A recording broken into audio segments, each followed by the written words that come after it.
మనం ఈరోజు మోకాళ్ళ నొప్పులు, నడుము నొప్పుల గురించి తెలుసుకోబోతున్నాము. మోకాళ్ళ నొప్పులకు పెయిన్ కిల్లర్స్ వాడుతున్నారు. పెయిన్ కిల్లర్స్ వాడటం వలన చాలా సైడ్ ఎఫెక్ట్స్ ఉంటాయి.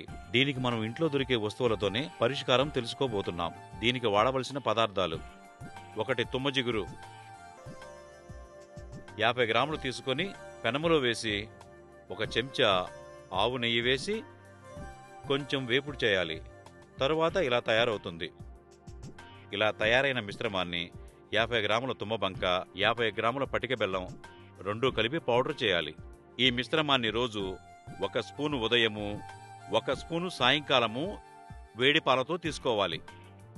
దీనివల్ల మోకాళ్ళ నొప్పులు, నడుము నొప్పులు తగ్గిపోతాయి.